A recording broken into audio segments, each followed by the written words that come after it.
시청자 여러분께 문화 인사드립니다. 현월TV 윤목사입니다.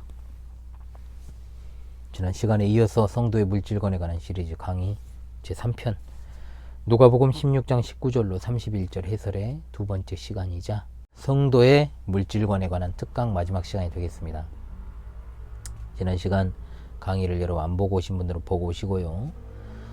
마지막이라고 해도 관련 주제를 제가 계속 다룰 것입니다. 자, 마지막이라는 할 수 없겠죠. 자, 때가 흐르자 그렇게 호화롭게 살던 부자도 죽었습니다. 나사로는 그냥 죽어 그 시체가 어디로 버려진지도 모르지만 부자는 장사되었다라고 나오지 않습니까? 얼마나 장례식도 호화스러웠겠어요? 생전에 성대하게 벌어지던 잔치에 초대되었던 그 많은 사람들이 참석을 했으니까 문상객도 어마어마했을 것입니다. 그의 시체가 좋은 묘실에 이제 장사되었을지는 모르지만 이제는 죽고 나니까 전혀 다른 세상이 펼쳐지게 됩니다. 죽어서 보니까 어디에 지옥입니다. 미치죠. 눈을 들어 보니까 멀리 아브라함과 그의 품에 있는 이게 누구요? 나사로입니다. 나사로가 보입니다. 불러 이르되 라고 되어 있지만 큰 소리로 울부짖었다는 표현이에요. 이게 불러 이르되 큰 소리로 울부짖은 이유가 무엇입니까?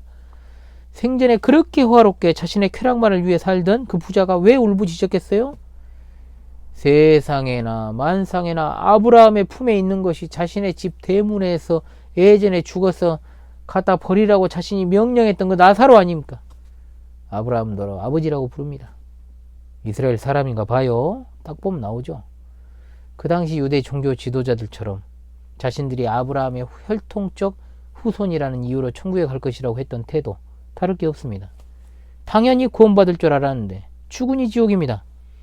생전에 자기 집 대문 앞에서 그렇게 몸도 불편하고 아프던 그렇게 병들어 처참하게 죽어가던 나사로에게 단 한 번도 자비의 손길을 베풀지 않았던 이 부자가 아브라함에게 긍휼의 손길을 베풀어 달라고, 그것도 또 나사로를 보내가지고 손가락 끝에 물을 찍어가지고 내 혀를 서늘하게 해달라고, 한 방울 내가 이 불꽃 가운데서 괴롭다고. 그렇게 지상에서 잘 먹고 잘 살던 이 부자가 이제는 손끝에 묻힌 물 한 방울 그걸 구하는 상황이 되어버린 거예요. 얼마나 지옥이 뜨거운지 상상조차 할 수 없을 정도라는 것을 보여주는 겁니다. 상황이 완전 역전된 거죠. 생전에 그렇게 사치와 쾌락을 일삼던 부자는 죽음과 동시에 헤어나올 수 없는 심판의 불구덩이에서 고통으로 일그러진 모습으로 아브라함을 부른 것입니다. 아브라함의 품에서 평안과 만족에 찬 표정, 그 나사로와는 얼마나 대조적이겠습니까? 그러자 아브라함이 말합니다. 너는 살았을 때 좋은 것을 받았다. 자, 이 말씀은 지금 성도의 물질관에 관해서 주님이 가르치신 내용이라 그랬지요. 이 땅에서 하나님의 청지기로 살아가는 우리가 어떻게 물질을 사용해야 될 것인가라는 맥락입니다. 그걸 잊지 마십시오. 그러므로 부자가 이 땅에서 그렇게 많은 물질을 가질 수 있었던 것은 하나님의 도우심이었습니다. 하나님의 도우심. 하나님께서 그렇게 하신 겁니다. 그러나 그는 그 많은 물질을 소유하고 있음에도 불구하고 향락과 사치와 쾌락의 도구로 사용했습니다. 선한 청지기로서 동료를 구제하라는 하나님의 뜻은 철저하게 무시하고 살았습니다. 주는 것에 무관심합니다. 받는 것에 익숙합니다. 그의 모습을 지적하고 있지요. 나사로는 하나님으로부터 완벽한 위로를 맛보고 있습니다. 줄인 자는 복이 있나니 너희가 배부름을 얻을 것이라. 이 말씀이 이루어진 것 아니겠습니까? 또 부자는 화 있을진저 너희 이제 배부른 자여 너희는 줄이리로다 했던 말씀이 또한 성취된 것입니다. 또한 부자를 도와줄 수 없는 근본적 이유가 있습니다. 너희와 우리 사이에는 큰 구렁이 있어서 여기서 너희에게 건너가고자 해도 못하고 거기서도 못 온다. 이미 정해진 천국과 지옥에서 서로 왔다 갔다 할 수 없다는 겁니다. 그러므로 천국과 지옥 사이에 연옥이라는 것이 있다라고 하는 로마교의 주장이 얼마나 허황된 것인가. 요즘 또 주장을 안 한다 그래요. 조용하다 그러죠. 그러나 결국 또 이야기할 겁니다. 살아생전 예수 그리스도를 믿지 않으면 아무런 기회가 주어지지 않습니다. 그걸로 끝입니다. 부자는 이제 자기에게는 소망이 없음을 알았습니다. 이제 저 이 생에 남아있는 자기 형제들을 생각한 거예요. 이제 끝나버렸구나. 자신과 똑같이 그 형제들도 호의호식하며 그렇게 살아요. 5 형제나 있어요. 지옥에 오게 될 것을 생각한 겁니다. 그래서는 안 되겠다라고 생각을 하고 말합니다. 나사로를 내 아버지의 집에 보내서 내 형제 5에게 증언하게 해서 그들로 하여금 이 고통스러운 곳에 오지 않게 해달라고. 이 부자는 여전히 정신 못 차린 거예요. 감히 천국에 있는 나사로를 보내랍니다. 아직도 나사로가 지 밑바닥에 있는 사람이라고 생각했을까요? 현세에 있는 사람들에게 나사로가 가서 증언하는 것보다 더 효과적인 것이 없을 것이란 그런 생각도 했을 것입니다. 나사로가 가서 증언을 하면 아마 자기 형제들이 회개하고 내세를 준비하는 삶을 살아가지 않을까, 그런 어떤 기대를 한 것이겠죠. 그러나 이것도 거절당합니다. 그들에게 모세와 선지자들이 있다. 이것은 뭘 말하느냐? 모세와 선지자는 구약 성경을 말하는 겁니다.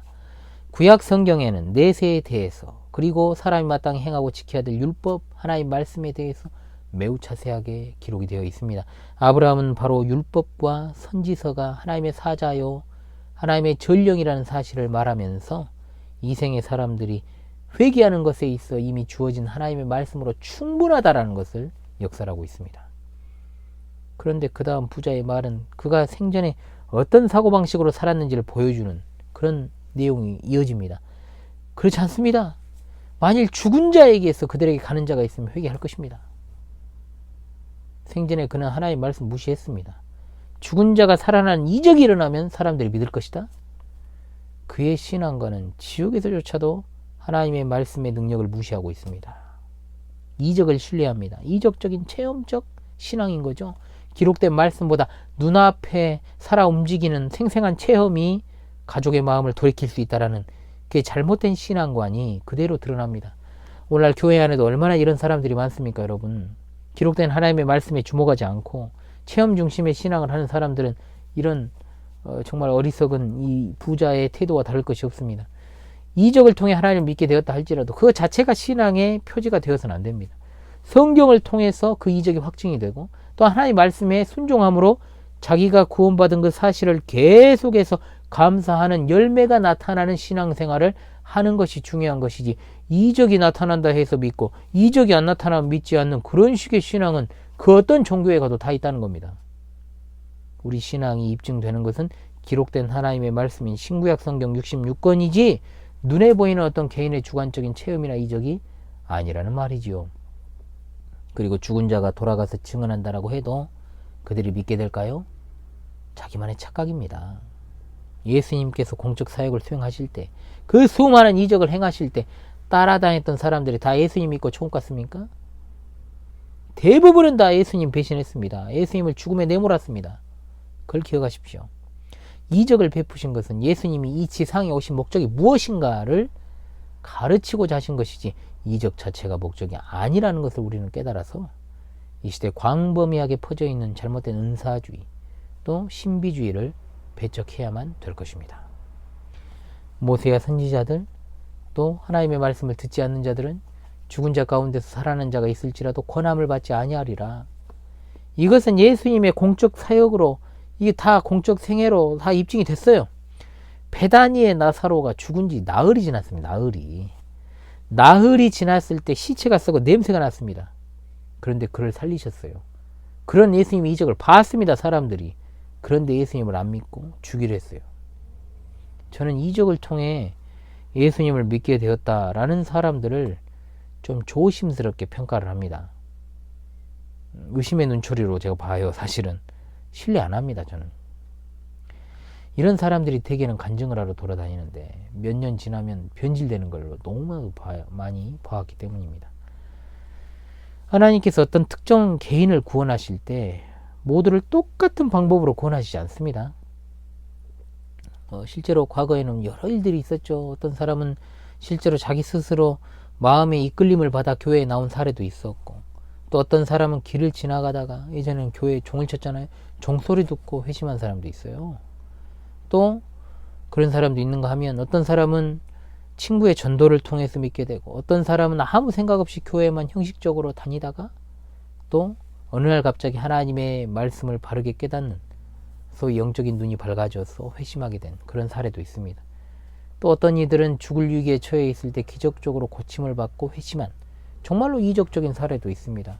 과거에는 그런 일들이 심심치 않게 있었지요. 저희 외조부, 외조모께서도 그런 사례라고 볼 수 있습니다. 말로는 설명할 수 없는 기이한 체험을 하고 회심한 사례들이 있습니다. 그러나 오늘날의 대다수의 사람들은요, 다 하나님의 말씀을 통한 복음 전도를 통해 예수님을 믿습니다. 그리고 기적을 통해 기적을 어떤 눈에 보이는 것으로만 판단하는 일들이 많은데요. 사실은 자, 여러분, 우리 개개인이 구원받은 사실 그 자체가 엄청난 기적임을 잊지 마시기 바랍니다. 내가 무엇인데 도대체 종교의 자유가 인정되는 자유로운 대한민국에 태어나게 하시고, 또 내가 무엇이간데 정말로 그 가운데 그리스도교를 믿게 하셨고, 또 내가 무엇이간데 정통교단에 속하게 하시고, 또 내가 무엇이간데 혼합주의가 난무하는 가운데 바른 신앙을 추구하는 역사적 기독교의 신앙 노선에 속하게 하셨고, 내가 도대체 무엇이간데 신학에 있어서 개혁파 신앙의 참 진리를 수호하는 목사가 되게 하시고, 아멘. 정말 감격스럽죠. 그와 함께 또 신앙생활 하게 하셨는가? 우리 성도들, 또 이 현월TV 함께 하신 여러분, 또 내가 무엇이간데 광주 신실한교회 성도로 살아가는지 생각을 하면 할수록 이게 도대체 기적이 아니고는 불가능한 일이다 이 말입니다. 기적은 우리 눈앞에 있습니다. 우리 삶이 기적인데요. 우리가 육적인 생각과 사고를 멀리 할수록 더 이런 것들이 잘 보입니다. 잠시 멈춰서면요, 뭐 어떤 땡중은 그랬잖아요. 멈추면 비로소 보이는 것들이 있다면서요. 그거 이상한 소리고, 그거는 우리가 살아가면서요, 육적인 생각과 사고를 버리면 버릴수록요, 그래 좀 성급하게 생각하지 말고 조금 잠시 멈춰서서 우리 뒤를 돌아보고 지나온 나날들을 생각하며 딱 하면 진짜 보이는 것들이 있습니다. 보여주시는 것이죠, 하나님께서. 세속적인 생각과 가치관들이 자라가면 자라갈수록 눈에 보이는 기적이나 이적들을 더 좋아하게 마련인 거예요. 우리에게 성경이 주어져 있고 이 성경을 추호도 의심하지 않고 하나님의 말씀으로 100% 믿고 신뢰하는 것, 그 자체로 하나님께 감사하면서 우리가 영광을 돌려야 될 줄로 믿습니다. 따라서 아직 주께로 돌아오지 않은 가족들을 둔 분들 많이 계시죠? 저도 있어요. 아직도 소돔성에 있는 조카도 있고 저희 매형들도 여전히 다 거기 소돔성에 있고요. 그렇습니다. 친구들도 그렇고 가슴 아프죠. 정말 이 말씀으로 또한 위로 받으시기 바래요. 어떤 이적과 기적이 일어날지라도요, 하나님의 택자가 아니라면 믿지도 않고 믿어도 가짜로 믿습니다. 가짜로라도 믿기를 원합니까? 그것이 아니라 정말로 바른 성경신앙을 가진 식구들을 두고 있는 그들이 복음을 듣고 바르게 회심할 것을 기대할 수 있잖아요. 살아있다면. 우리 주위에 이단에 빠진 자들이 많이 없다는 걸 감사하십시오. 찾아보면 있겠죠. 또 이 채널을 시청하시는 분들 중에서는 제가 모르는 그런 사연이 있을 수도 있지요. 저는 자기가 구원받은 자라고 착각하는 이단이나 사이비 또는 바르지 않은 신앙 노선에 있는 자들보다요, 선량한 불신자가 상황은 더 나았다라고 봅니다.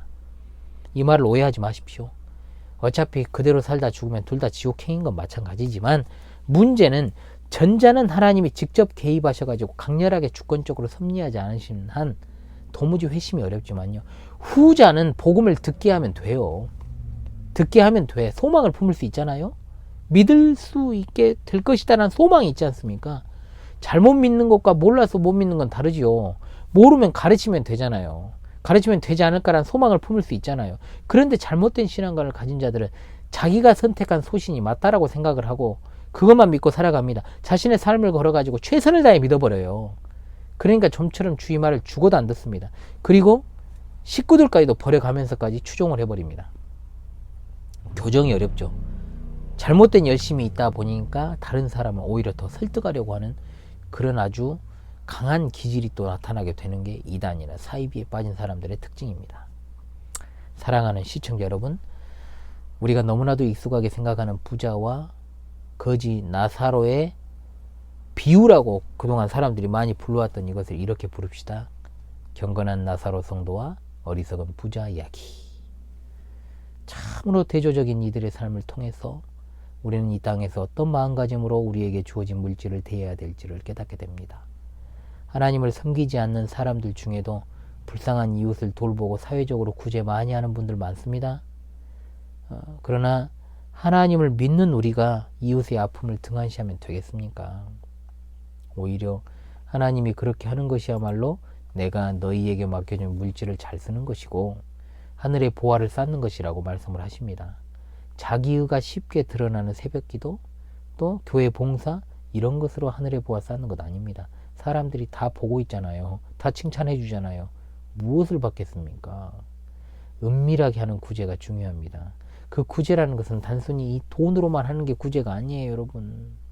진짜로. 그 누구도 잘 알지 못하고 오로지 하나님만 아실 수 있는 구제. 이것을 통해서 하나님을 기쁘시게 하는 것이 중요합니다. 은밀하게 해야 됩니다. 동네방네 다 알리는 사람 있어요, 보면. 그거 구제 아니에요, 그거. 봉사도 아닙니다. 그거 섬김도 아니에요, 그거. 사람들의 칭찬과 위로를 다 받아버렸는데요. 하나님께 영광이 어떻게 돌아가겠어요? 자기가 영광을 다 받아버렸는데. 그러잖아요. 정말 안타까워요. 그런 모습을 볼 때마다. 진짜 몰래 하세요, 몰래.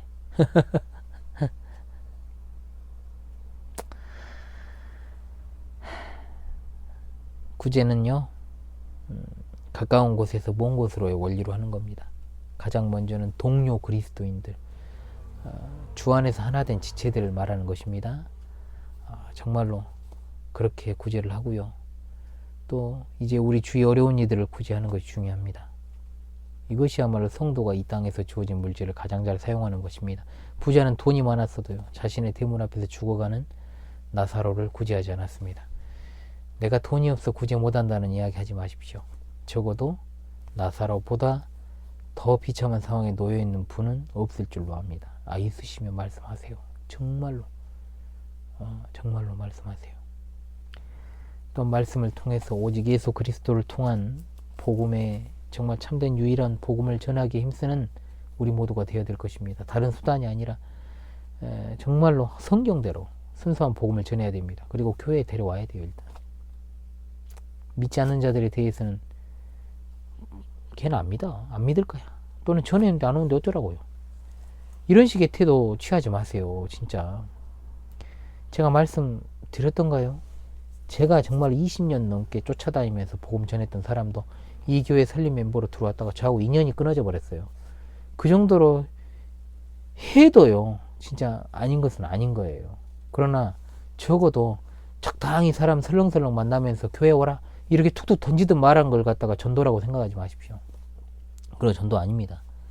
진짜로 어떻게 사람을 제가 정말 섬기면서 쫓아다니면서 그렇게 하면서 그 사람에게 복음을 듣게 하고 인도하고 세우려고 했지만 그래도 안 됐거든요.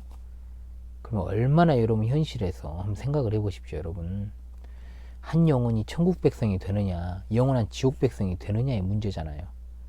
살고 죽는 문제잖아요. 그런데 대충 전해도 되겠습니까? 생사의 문제인데 내가 대충 전하니까 다른 사람을 통해서 하나님이 그 사람을 구원하시기도 하겠죠. 그렇지 않습니까, 여러분? 마귀가 여러분 이 생사의 문제 앞에서 가만히 두겠습니까? 말씀 못 듣게 만들죠. 당연히 그 영혼을 위해서 기도하고 또 전하고, 안 된다? 그럼 또 기도하고 전하고, 그렇게 해서요 교회에 앉혀놔도 안 된다니까요. 안 되는 건 주님으로부터 천국잔치에 청함받지 못한 자들은 제 발로 나가버려요. 얼마나 많은 시간이 소요될지 알 수 없습니다. 그런데 다시금 말씀드립니다. 영원히 살고 영원히 죽는 문제입니다. 영원한 형벌을 받는 문제입니다. 그런데 그게 쉽게 되겠습니까, 여러분?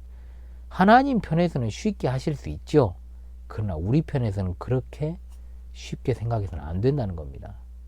여러분, 내가 배 아파서 나아가지고 써 빠지게, 우리식 여기 전라도 표현으로 혀에 혀가 빠지게 정말 키운 내 새끼도 예수님 안 믿고 나 없이는 못 산다고 따라다니다가 결혼해서 같이 사는 사람도, 오늘 밤에 내 옆에 누워있는 그 사람도요, 또 같은 배에서 태어난 형제들도요, 예수님 믿으라 해도 안 믿어요. 안 믿어. 그런데 생판 다른 환경과 사고와 가치관을 가지고 살아가는 그 남을 갖다가 전도하는 문제가 쉽겠습니까? 그렇게 생각하지 마십시오. 멀리 보십시오. 내가 살아있는 동안에는 계속 복음 전하리라, 이런 마음으로 살아야지. 대충 해놓고 쟤는 안 믿어, 꼴보기 싫어, 내 쳐버리면 되겠습니까? 안 되죠. 그렇게는 되지 않죠. 그렇습니다. 여러분, 오직 바른 복음을 가지고 기도하고 인내하시고 그리스도의 복음을 전해야 될 것입니다. 한 번 죽는 것은 사람에게 정해진 것이지만 그 후에는 심판이 있습니다. 죽고 난 후에는 제2의 기회는 없습니다. 없습니다. 살아있는 동안에 언제나 기회를 보고 복음을 전해서 그 영혼들을 살립시다. 구제를 통한 이웃사랑, 그리고 더 큰 구제라 할 수 있는 복음 전도를 통한 영혼 구령의 태도. 밝아오는 2022년에도 빛과 소금의 사명 합당하고 바르고 열정적으로 감당하는 여러분들이 다 되실 수 있기를 간절히 소망합니다. 지금까지 현월TV 윤목사였습니다. 감사합니다.